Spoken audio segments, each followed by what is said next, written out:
interviene il difensore del Lanciotto Daniele Zuanelli e riparte il Lanciotto con una bella verticalizzazione. 1-2, azione, il 7, gol, gol del Lanciotto con Samuele Fabbri, triangolazione molto bella, ed è il gol dell'1-0 per il Lanciotto Campi Bisenzio, che si porta in vantaggio.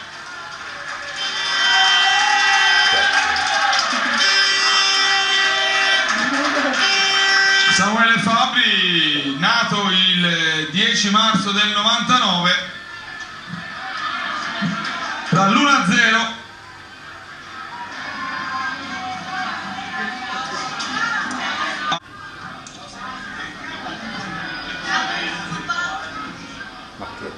colpo di testa, ma la palla viene recuperata. Attenzione, ancora Samuel, azione, gol, molto bravo, ed è 2-0 Mattia Scatizzi.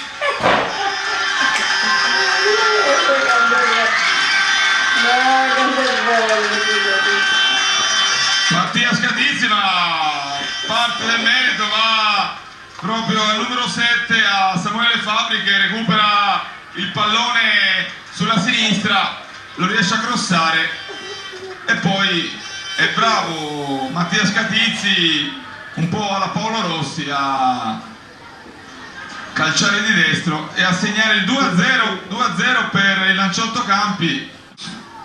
Ma ancora il Campi, Fabbri solo, potrebbe tirare e fa gol, e fa il 3-0 all'11esimo. Molto bella questa azione,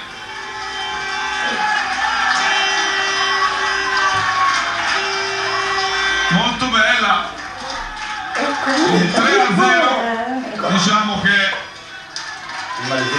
adesso la vittoria per il Lanciotto è veramente vicina.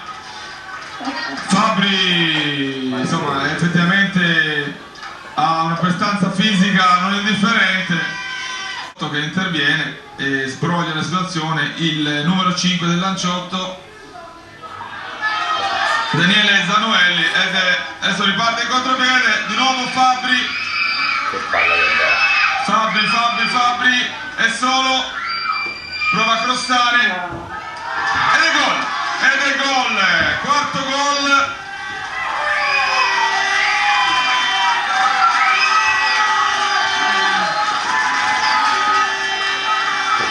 È il quarto gol.